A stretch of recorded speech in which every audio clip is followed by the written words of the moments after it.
দেখছিলাম, কই গো মাওলানা সাহেব, ওঠো নমস্কার করো। নমস্কার করো মানুষকে। মাকিম সাহেব আসুন। হারোয়ার প্রার্থী মোহাম্মদ আব্দুল মাকিম সাহেব। এসকে রবি না, উনি তুমি ওনার হাতে নাও, ওনার হাতে হাত ধরো। খালেক এসো। দেখলেন, তা আমি তো শিখাবো, আমি তো শিখাবো রাজনীতি করতে নেবে যেমন আল্লাহ আকবার বলবি না, নমস্কারও বলবি না। কেন নমস্কার আমার হিন্দু ভাইদের স্টাইল, আর আসসালামু আলাইকুমটা আমাদের স্টাইল। ওদের রাজনীতি যখন করতে গেছি সেখানে দেশের মানুষ আছে, হিন্দু আছে, মুসলমান আছে, সেখানে আসসালামু আলাইকুমও বলার দরকার নেই আর নমস্কার দিবারও দরকার নেই। ওটাই বলবি আমার প্রিয় দেশবাসী, আমার বাংলার মানুষ, আমি তোমাদের ঘরে যদি জিতাও 5টা ভালোভাবে দেবো, তাই তো নাকি? হাই দেখেন বলছে ঠিক। উঠে আপনার যা বলার সেটা বলবেন যে আমাকে যদি জিতান আমি আপনাদের জন্য বিধানসভায় আওয়াজ তুলবো, এলাকার যা প্রয়োজন আছে সেটা মিটাবো, এইটুকু কথা রে বাবা। কিন্তু না, ওখানে বলতে পারছে না যে এটা আমাদের বলা যায় না। কেন? যদি আবার টিকিটটা ক্যান্সেল করে দেয়। এটা গেল।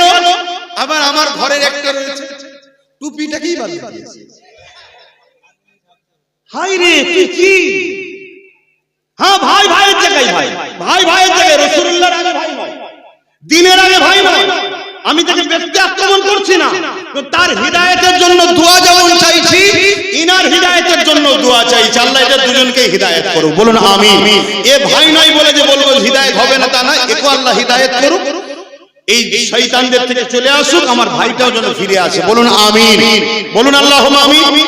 এদের হিদায়াত দরকার, ঠিক না বেটি? কিন্তু এদের হিদায়াতের জন্য সবথেকে বড় ওসিলা হলো এদের হারা দরকার। আমার কথা কি কষ্ট হলো? এদের হিদায়াতের জন্য সবচেয়ে প্রথম রাস্তা হলো হারা দরকার। কারণ জিতে গেলে আরো হারামের মাল ঝাড়বে, আর যত হারাম খাবে তত জাহান্নামের দিকে যাবে, পরিবর্তন হওয়ার রাস্তা পাবে না। যদি বলেন আমরা হুজুর মানুষ খাবো কেন, তুই খাবি না আমি জানি, কিন্তু তোকে খেতে হবে। কেন? নিজের জন্য না খেলো, যার ইশারায় উঠে বলেছিল একটু নমস্কার করো, যার জন্য বলছি আগুনে ঝাঁপতে দেবো, সে বলবে লিয়া ইনকাম করে। কথা বুঝছেন না, বোঝেন না? হ্যাঁ, আর না হয় তোকে বলবে গ্যাজেট কেস ভরে দেবো। তুই ভাববি আমি হুজুর মানুষ বলিস, এমন গ্যাজেট কেস কে যাবো, চুরি করেই নিয়েছিস। তাহলে পাপ তো এইভাবেই হয়। তুই কার দল করছিস? তুই দল করার জন্য এতই সব, নিজের একটা দল করতে পারছিস দুজন মিলে। কি দুজন মিলে একটা দল করে নিতে পারছিস? যেমন অনেক দল হচ্ছে, তোরা দুজন মিলে একটা দল করে নিতে পারছিস, কি আরো যাদের এসব লোক লালো সেটা দল করে নিতে পারছিস, করে নিয়ে করতে পারছিস, ঠিক না বেটি? আমার কিছু বলা থাকতো না, কেন? তার ইচ্ছা কাছে করতেই পারে। কিন্তু তুই এমন লোকের দল করতে গেলি যে লোকটা বলছে কোরআন শেষ হবে, উন্নতি শেষ হবে, এই কথাটা মানিস? মানিস? যদি বলেন না মানিনি, আগে প্রথম এই কথাটাকে তোর নেত্রীকে ক্লিয়ার করতে বল যেটা আমি ভুল বলেছিলাম। আগে তোর নেত্রীকে বল যে কথা বলা আমার ভুল হয়েছিল, আমাকে সমান নজরে আপনারা দেখবেন। মানুষ মাত্র ভুল হতে পারে, আমরা দ্বিতীয় কিছু বলবো না। দ্বিতীয় নম্বর কথা, যার দল করতে গেছে সে তো বিজেপির আইনকে মেনে নিয়েছে। বিজেপি যে ওয়াকফ কালা কানুন করেছে, আমার কথা কষ্ট হচ্ছে। যদি আমার কথাই কষ্ট নেন তাহলে ফেরাউনের বিরুদ্ধে কেউ বলবেন না, নমরুদের বিরুদ্ধে বলবেন না। কারণ ফেরাউন নমরুদ ওরাও দ্বীনের দুশমন ছিল, তখন মুসা নবী ইব্রাহিম ছিল, এখন মুহাম্মদ রাসূলুল্লাহ দ্বীনের দুশমন আজকের এই ফেরাউন গুলো করছে। এরা রাজ ক্ষমতার জোরে ওয়াকফকে মিটাতে চাইছে। কেন্দ্র সরকার ওয়াকফ কালা কানুন করেছে, রাজ্য সরকার সে আইন মেনে নিয়েছে না লাইন? রাজ্য সরকার দুর্গাপুরে বুলডোজার দিয়ে মাদ্রাসা ভেঙেছে না ভাঙে? নদিয়াতে ঈদগাহ দখল করেছে না করে না? এই রাজ্যে ওয়াকফের জায়গার উপরে বিজেপির পার্টি অফিস আছে, যদি রাজ্য সরকারের পুলিশ চাইতো বাধা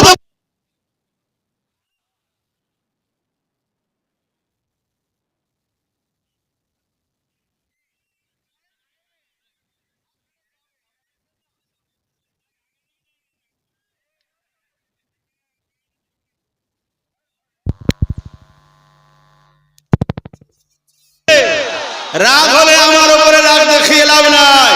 তুমি যদি তোমার দাদা দিদির দলকে ভালোবাসো আর তার বিরুদ্ধে বললে যদি তোমার রাগ হয়, তাহলে আমি আমার কোরআনকে ভালোবাসি, আমার কোরআনের বিরুদ্ধে যে বলবে তার উপরে রাগ হবে। তুমি যদি তোমার দাদা দিদির দলকে ভালোবাসো, তাদের বিরুদ্ধে বললে যদি তোমার রাগ হয়, আমি আমার ওয়াকাফ মসজিদ মাদ্রাসা কবরস্থানকে ভালোবাসি, তার বিরুদ্ধে যে করবে তার উপর আমার রাগ হয়। কোন এমন মুসলমান আছে যে কোরআনের দুশমনকে ভালোবাসে, কোরআনের বিরুদ্ধে গিয়ে তারপরে সে বলবে আমি ঈমানদার আছি? খুব সাবধান হন। এদের জন্য দোয়া করি আল্লাহ এদেরকে হেদায়েত করুন, বলুন আল্লাহুম্মা আমিন। তাহলে এদের প্রথম স্টপেজ হচ্ছে এদের হারা দরকার। তাই যদি এদেরকে কেউ ভালোবাসেন, এদের চাহানেওয়ালা আলেম উলামা মাননেওয়ালাও যদি কেউ আমার কথা শুনে থাকেন, যদি বাঁচতে চান সর্বপ্রথম এদেরকে হারান, না হয় আগামী দিন এদের দ্বারা, যেমন এক মাওলানার দ্বারা মদের বিলে সই করিয়েছে, জানেন তো নাকি? সে বেচারি একটা সময় কিন্তু ভালো ছিল, কিন্তু এর পাল্লাই পরে খারাপ হয়ে গেছে, সঙ্গ দোষ, শুনছেন তো নাকি? সেই মৌলী সাহেব আজকে খারাপ হয়ে গেল। তা এরা যদি যেতে, এদের দ্বারা তো এরকম অনেক নোংরা কাজ করিয়ে নেবে। তাই ইসলামকে যদি ভালোবাসেন, দ্বীনকে যদি ভালোবাসেন এবং এদেরকেও যদি ভালোবাসেন, প্রথম কথা হলো এদের হারা দরকার। তাহলে আল্লাহ হয়তো এরা যখন হেরে যাবে এদের কাজ দল গুরুত্ব দেবে না, আর দেবে না। একটা শুধু মজা লিবার জন্য নিয়েছে, এটা থাকে না, সেটা চুষে লাও। এর আগে আমাদের পরিবারে আরো অনেকের মজা নিয়েছিল না, এখন তাকেই গাল দিচ্ছে, কেন চুষা হয়ে গেছে। এখন এদের থেকে একটু নিতে চাইছে, যখন দেখবেন হেরে গেছে বলবে হ্যাঁ এইসব ভেড়াগুলোকে কি করতে নিয়েছিলি, বাদে বাদে বাদে বাদে, তখন এই বেচারি গুলো আবার সেই বাবারা বাবারা করতে করতে চলে আসবে আমাদের মঞ্চে। তাহলে এদের হারা দরকার আছে না? তাহলে আমি কেন দুশমন?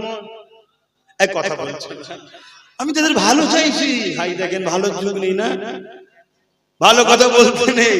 আরে ওসব নাচ গানের কথা ছাড়ো না, করে ফেলেছে, কি করা যাবে? সব মৌলী সাহেব মানুষের ডিপে ঢোকে, ওসব কথা বাদ দাও, হয়ে গেছে, কি করা যাবে? ওর থেকেও ভয়ানক ভয়ানক কাজ হয়ে যাবে। এই যে জিনিসটা হচ্ছে, এটা কি অপমান করা নয়? আর আপনারা একটু রাস্তা দেন, যারা গোল করে ঘিরে বসে গেছেন একটু রাস্তা দেন, ওদেরকে আসতে দেন। এই ছেলেরা দাঁড়িয়ে আছে, ভেতরে ঢোকো। এ কি অসভ্যতা, তারা দাঁড়িয়ে আছে। সব জিনিসের একটা সৌন্দর্য আছে। এটা কোনো পার্টির মিটিং নাকি যে তোকে ভাড়া করে আনা হয়েছে? তুই তো নিজের ভালোবাসায় এসেছিস, তাই তো নাকি? সব তো ভালোবাসায় এসছেন নাকি? উঁচু করে তোর, আপনাদের পয়সা দিয়ে আনা হয়নি তো, বিরিয়ানি হুমকি চুমকি দিয়ে আনা হয়েছে। যে যার ভালোবাসায় এসছে, ভালোবাসায় যখন এত দূর আসতে পারলি, তা জান্নাতের বাগানটাই বসতে পারছিস নি কেন? বসলেই তো গুনাহ মাফ। জোরে বলুন সুবহানাল্লাহ। আল্লাহ রাসূল বলেছেন, কোরআনের মাহফিল, দ্বীনের আলোচনার মাহফিলে যারা বসে আল্লাহ তাদের গুনাহ মাফ করে দেয়। জোরে বলুন সুবহানাল্লাহ।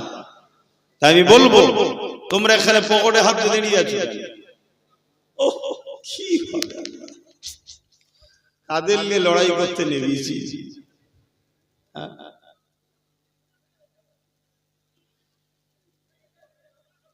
কাদের নিয়ে লড়াই করতে নেমেছি?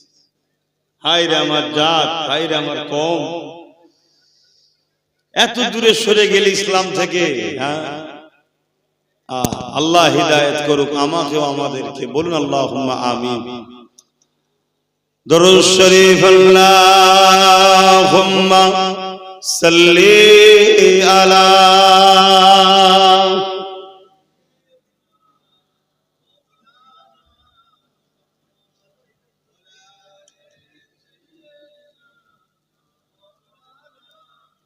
বুঝবে না?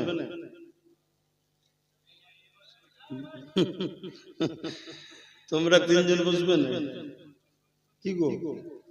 বড়দের দিকে শিখছে, কি করা যায়? আউযু বিল্লাহি মিনাশ শাইতানির রাজীম।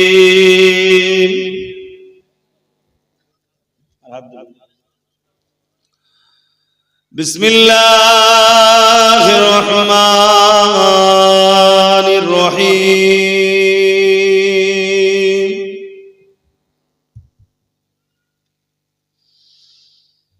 نحمده ونصلي على رسوله الكريم أما بعد فيا أيها الحاضرون رحمكم الله قال الله تعالى في كلام المسيح الفرقان الحميد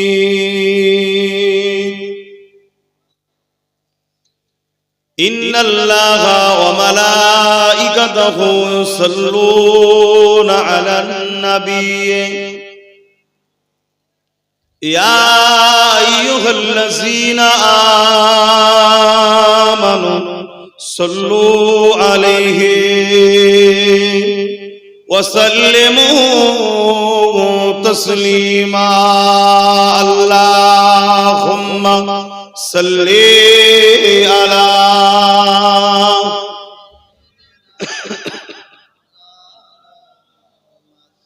وعلى آله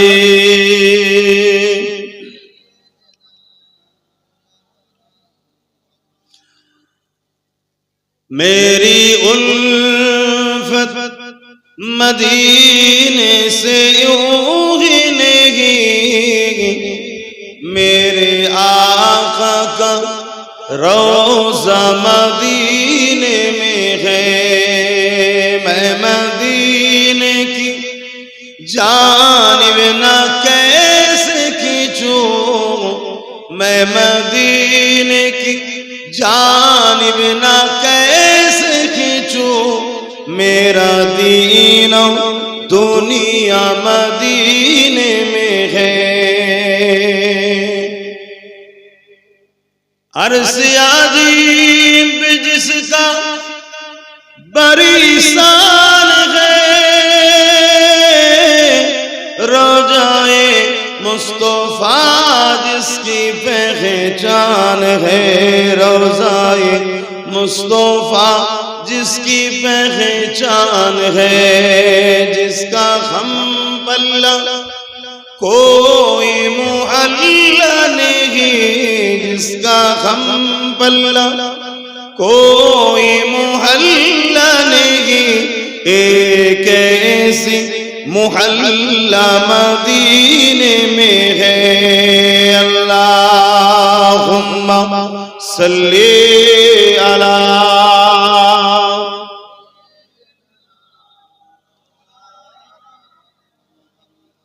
वला आली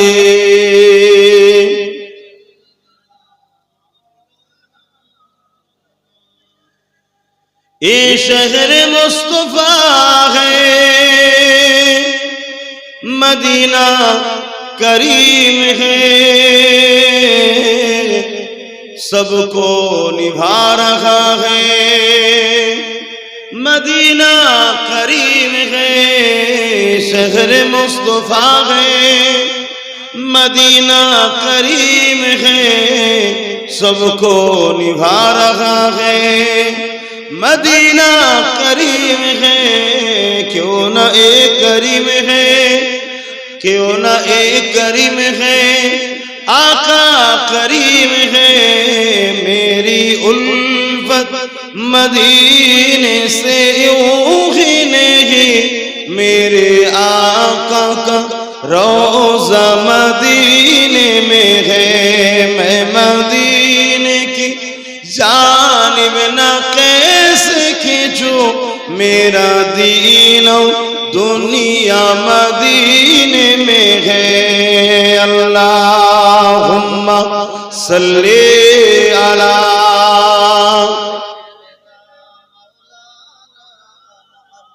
वला आली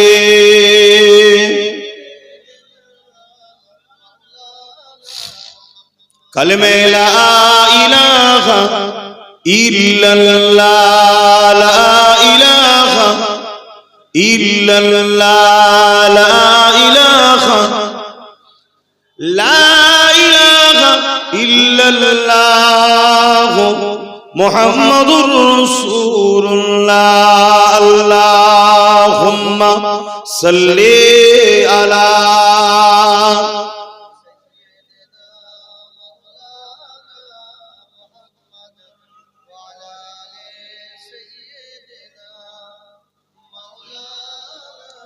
আমার আব্বা জানেরা, ভাইরা, নওজোয়ান তরুণেরা, যুবকেরা, ছোট ছোট বাচ্চারা, উলামা হাজরাত, হাফেজে কোরআন, নামাজি, মুত্তাকি, পরেজগার ইমাম সাহেব বনেরা, দূর দূরান্তে অবস্থিতা আমাদেরই সকলের আম্মা ও বোনেরা, সময় বড় কম, তাই লম্বা চওড়া ভূমিকা নয়, মূল জায়গায় চলে আসি।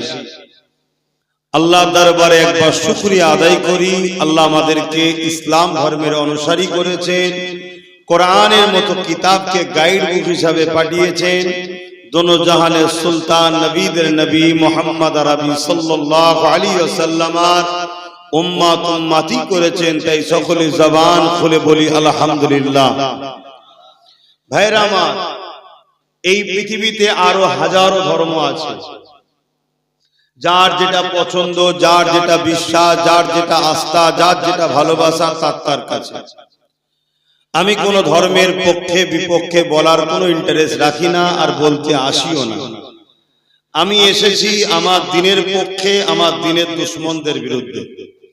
আমার লড়াই ওপেন বলছি, কোন হিন্দু, দলিত, আদিবাসী, সাঁওতাল, বাগদি, খ্রিস্টান, মতুয়া কারো বিরুদ্ধে আমার লড়াই নয়। আমার লড়াই সন্ত্রাস, জালিম, অত্যাচারী, সমাজ বিরোধী মানবরূপী কিছু পশু আছে, তাদের বিরুদ্ধে আমার লড়াই। তাদের কি ধর্ম আমি জানি না, এতটুকু জানি তারা মানব সোরাতে পশু, তারা মনুষ্যত্বের নামে কলঙ্ক। ইসলাম তাদের বিরুদ্ধে যুগে যুগে লড়াই করেছে, আজও আমি লড়াই করি। আমার সমাজ, আমার জাতিকে ওরকম মানুষ হওয়া থেকে দূরে থাকা এবং ওদের সহবত থেকে দূরে থাকার বোঝাবার চেষ্টা করি। একেবারে সংক্ষেপ সময়, তাই এক কথাই ভূমিকা দিয়ে দিলাম। মনে রাখবেন, আমরা বাপ আদম, মা হাওয়ার সন্তান। মুসলমান হোক, হিন্দু হোক, আদিবাসী হোক, যেই হোক, প্রত্যেকটা মানুষের প্রথম বাবার নাম হচ্ছে আদম, আর প্রথম মায়ের নাম হচ্ছে হাওয়া। এই দিক দিয়ে আমরা সবাই কিন্তু মানুষ জাতি, ভাই ভাই, কেউ আমাদের পর নয়, সব আপন।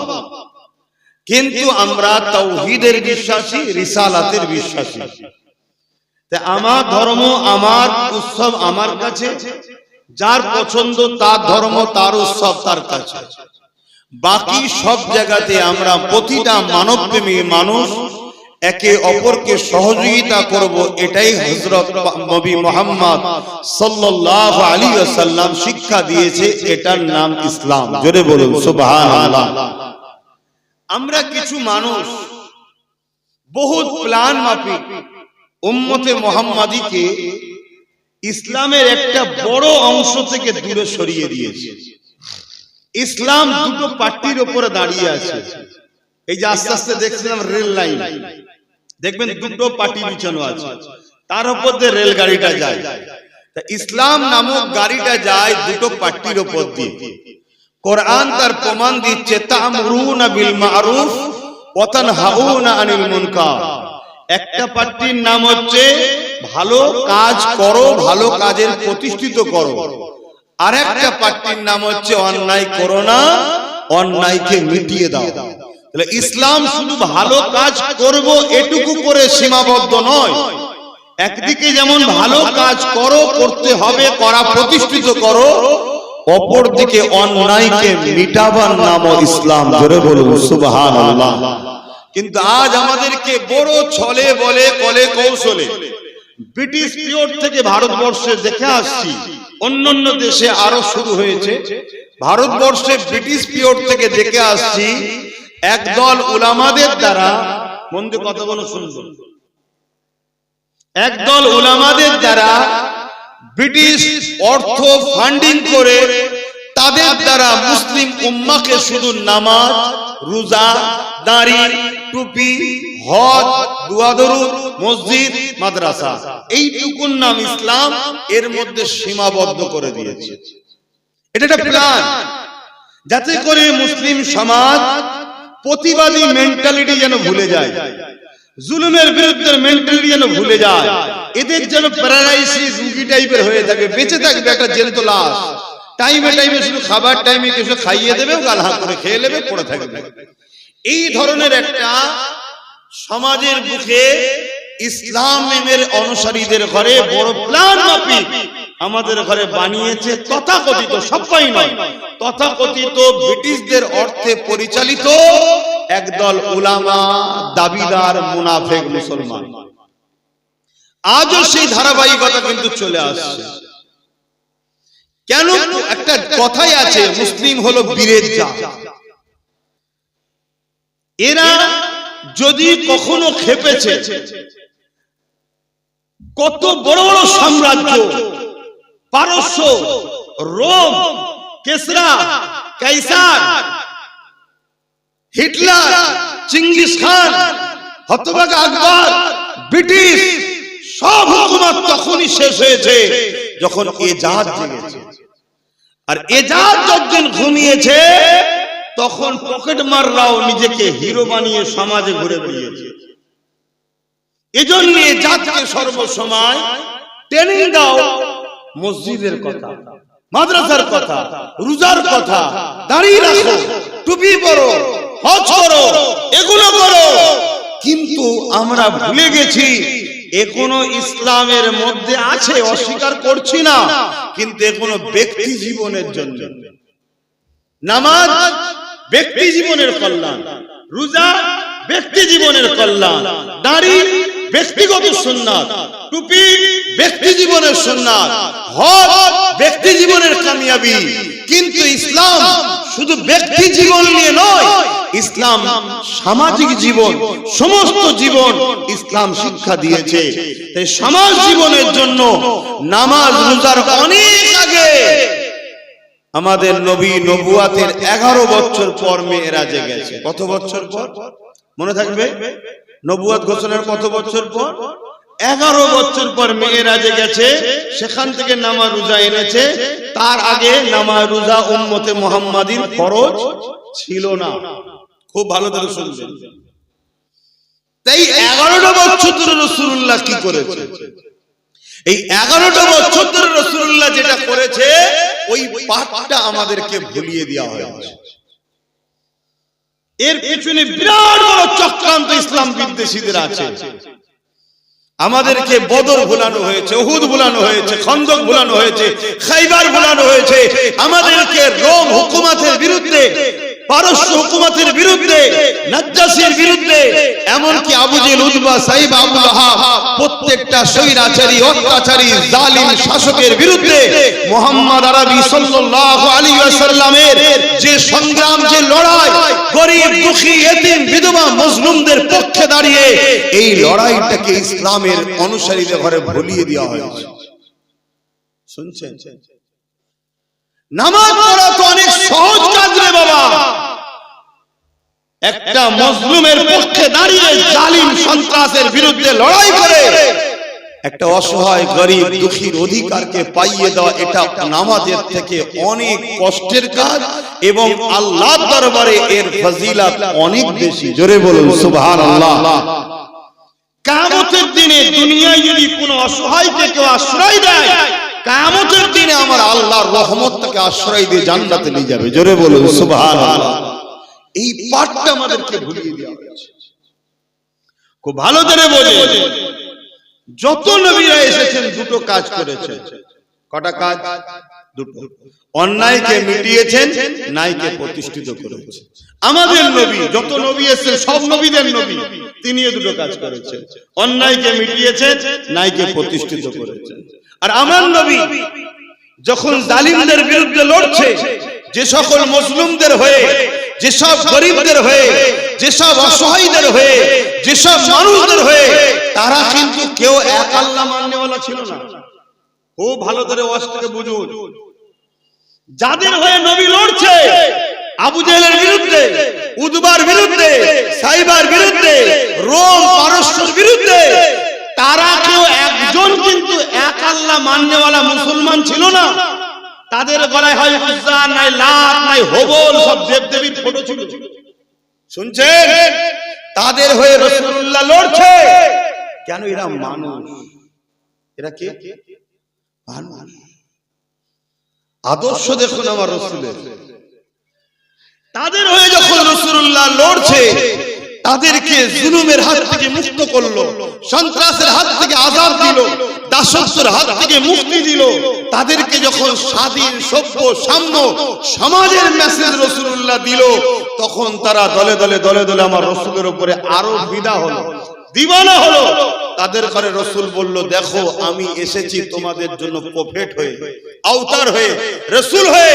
তারা রাসূলুল্লাহ সব কথা মেনে নিয়ে মুহাম্মদ রাসূলের সাহাবা হয়ে গেলেন। জোরে বলুন সুবহানাল্লাহ।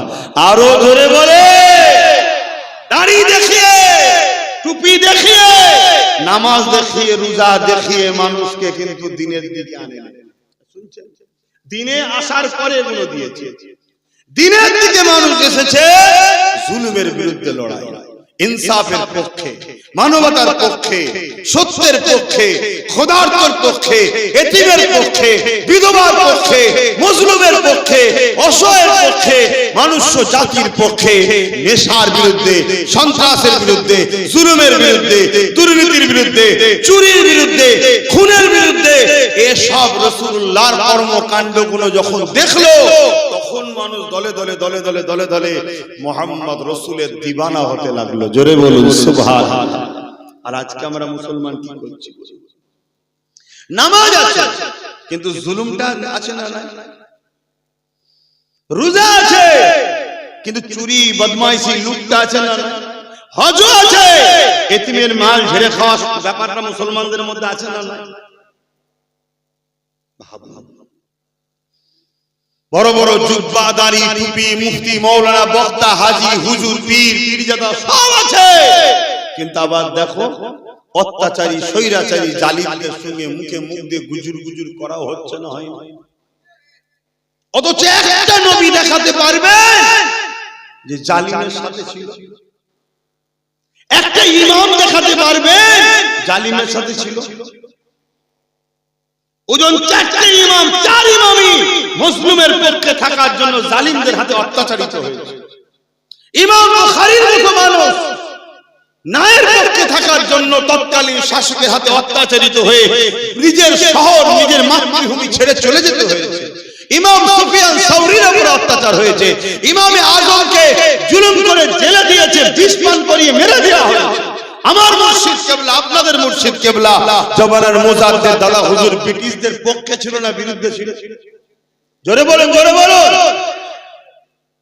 আজকে কি হচ্ছে?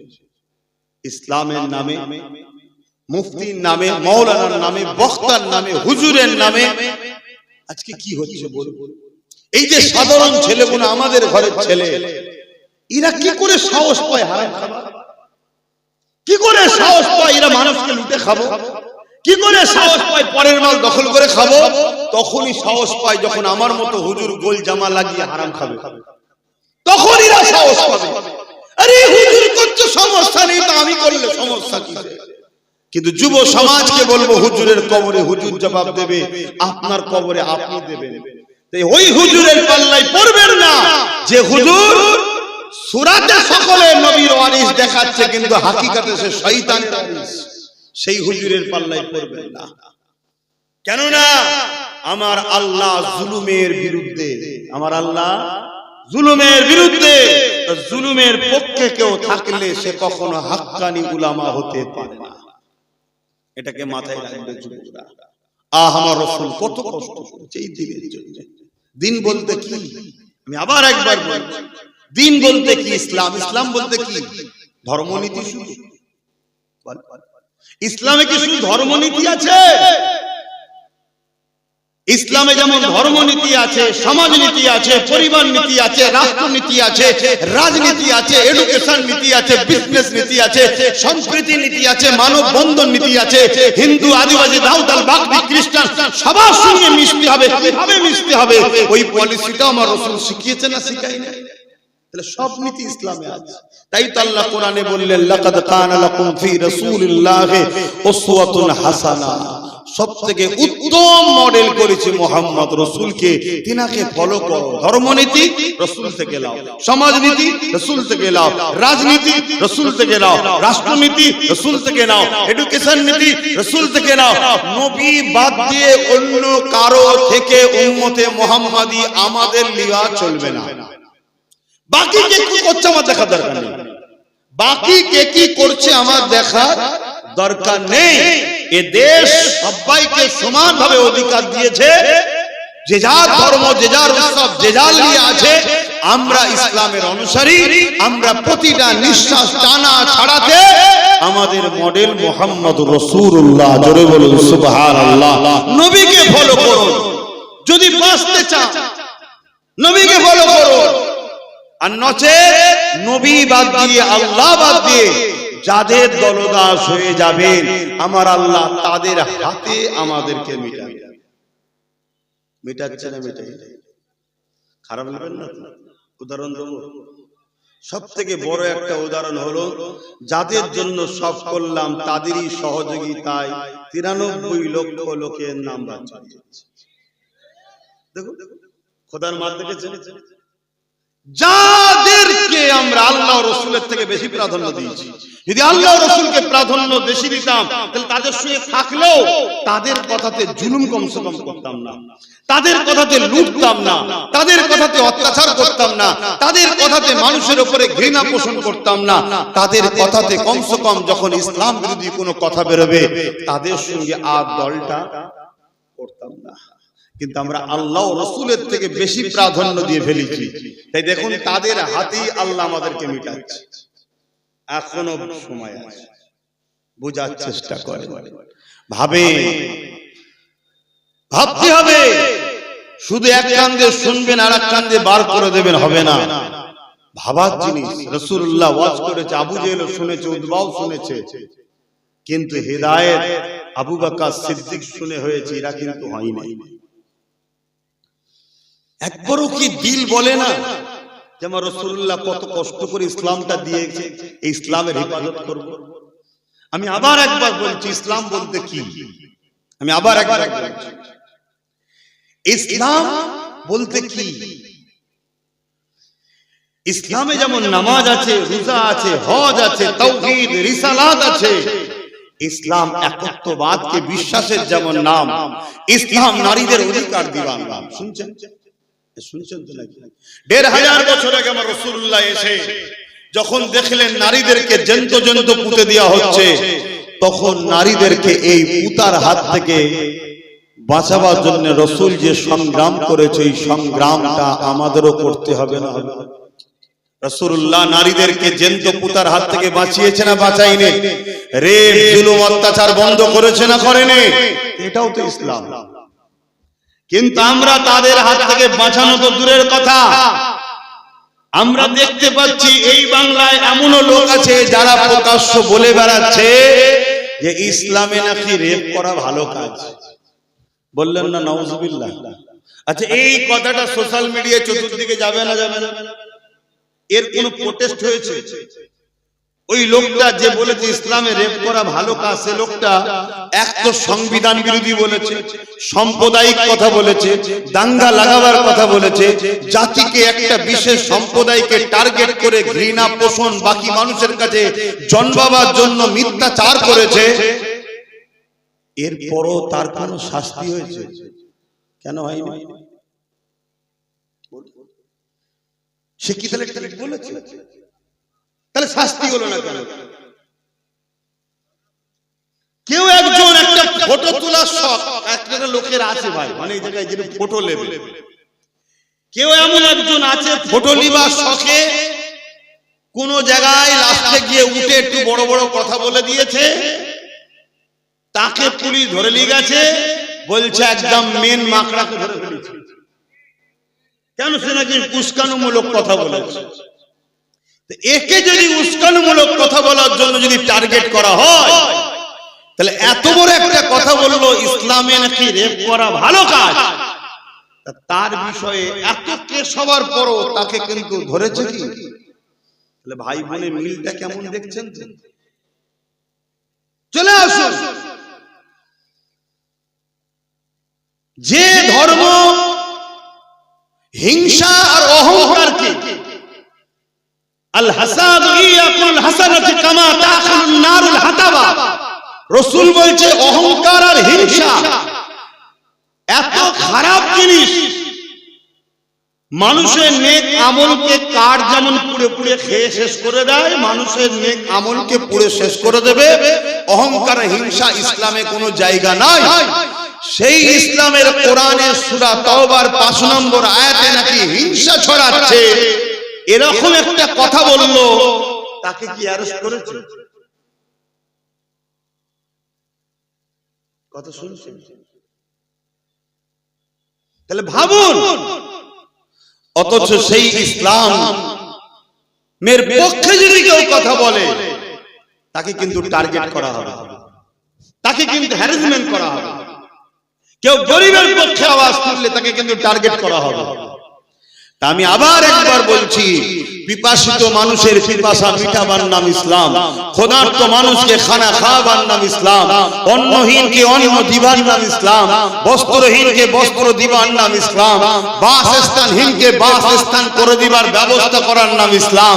সে গাঁটের পয়সাই হোক, রাজনীতির লড়াই করে হোক, যদি সততার সাথে কোন রাজনেতা মানুষের সুখে দুঃখে সাথ দেয় আর সে যদি ঈমানদার হয়, রাসূলুল্লাহ বলেছেন ওই নেতা আরশে আজিমের ছায়া পাবে। জোরে বলুন সুবহানাল্লাহ। ইসলাম জুলুম, নেশা, অন্যায়, অত্যাচারকে মিটাবার নাম ইসলাম। আমার রাসূলের ইসলাম কি মিটে যাক আপনারা চাইছেন? তাহলে আপনারা তো জুলুমের পক্ষে, অন্যায়ের পক্ষে, নেশার পক্ষে। আপনি করেন না, কিন্তু যারা নেশা সমাজে প্রজেক্ট করছে তাদেরকে সহযোগিতা করছেন। কি বলুন, করছেন না করেন?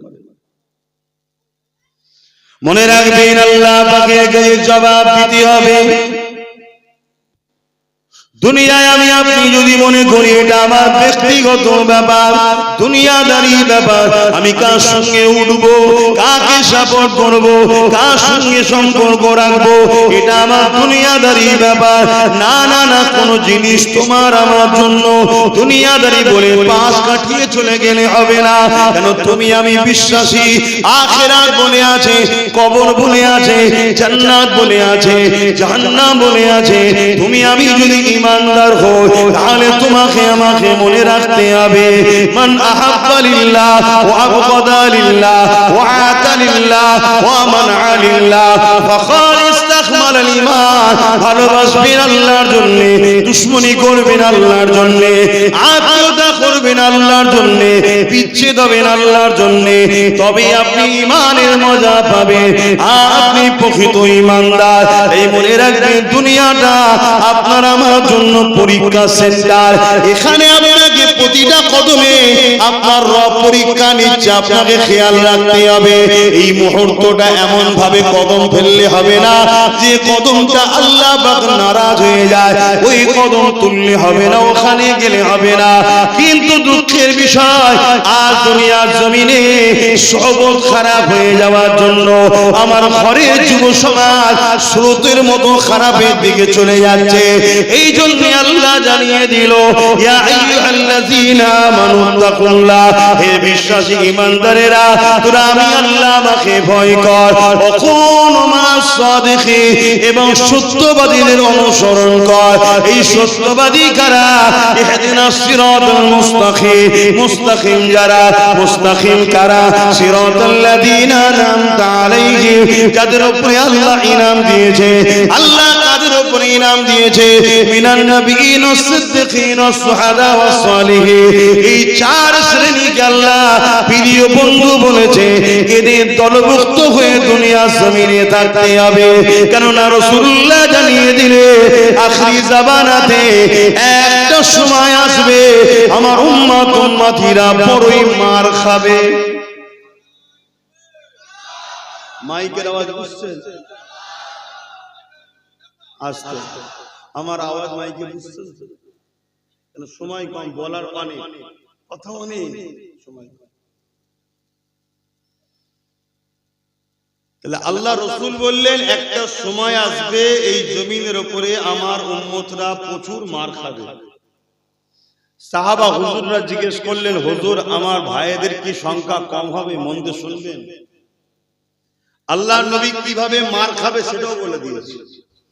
আল্লাহর নবী বলছেন, ক্ষুধার্তরা খাবারের থালের উপরে যেভাবে ঝাঁপিয়ে পড়ে, আমার উম্মতের উপরে একদল ঝাঁপিয়ে পড়বে। আমরা দেখছি না পুরো দেশ জুড়ে, আমার রাজ্য জুড়ে বিভিন্ন জায়গায় ভিড় মুসলমানকে পিটিয়ে পিটিয়ে মেরে ফেলছে, দেখছেন না? দেখেন, রাসূলুল্লাহর কথা মিলছে তো? মিলবে। সব মিশ হতে পারে, আমার রাসূলুল্লাহর কথা কখন মিশ হবে না? কারণ নবীর মুখ কথা আল্লাহ। জোরে বলুন সুবহানাল্লাহ।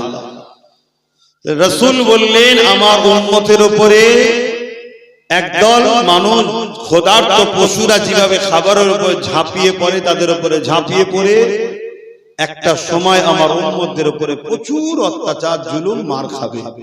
সাহাবা হুজুররা জিজ্ঞেস করলেন, হুজুর কারণ কি? আমার ভাইদের কি সংখ্যা কম হবে? আল্লাহ নবী কি উত্তর দিয়েছেন শোনেন। নবী বললেন, না, সংখ্যা কম হবে না। তাহলে আমরা কি সংখ্যা কম? জোরে বলুন। সংখ্যা যদি কম হতো তাহলে আমার দেশের রাজামশাই বাংলায় ঢোকার জন্য ইচ্ছা করে মুসলমানদের নাম কেটে বাদ দিতে হতো। ওরাও জানে যে যতক্ষণ না নাম কেটে বাদ দিচ্ছি ঢোকা সম্ভব নয়, কিন্তু এখনো মাথা চুল করছে। এত নাম কেটে বাদ দিবার পরে এখনো বলছে 110-15 যেচ্ছে, ওর উপরে যাচ্ছে না। শুনছেন তো? তাহলে আমাদের সংখ্যাটা কত বুঝতে পারছেন? কিন্তু তারপরও মার খাচ্ছে কারা? কথা বলবেন তো? রাসূলকে সাহাবারা জিজ্ঞেস করলেন, সংখ্যা কি কম হবে? রাসূল বললেন, না। তাহলে হুজুর সংখ্যা যখন কম নাই তাহলে মার খাবে কেন? আমরা 313 জনে মার খাইনি, আর ওদের সংখ্যা বেশি হবে তাও মার খাবে বলছেন কেন? আল্লাহ নবী বলেছিলেন, প্রথম নম্বর কারণ, তারা মৃত্যুকে ভয় করবে, আল্লাহকে ভয় করবে না। শুনছেন? কাকে ভয় করবে? মৃত্যুকে ভয় করবে, আল্লাহকে ভয় করবে না। আজকে আমাদের অন্তরে আল্লাহর ভয় আছে না মৃত্যুর ভয় আছে?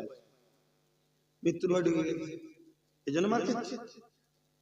ওজন মৃত্যু থেকে রেহাই কেউ পাবে না, আর মৃত্যু 1 সেকেন্ড আগেও আসবে না, 1 সেকেন্ড পরেও আসবে না। যার যে টাইম সেটাই আসবে। আমরা মৃত্যুকে ভয় করি, আল্লাহকে ভয় করা ছেড়ে দিয়েছি। আমরা তাগুতি শক্তিকে ভয় করি, আল্লাহকে ভয় করা ছেড়ে দিয়েছি।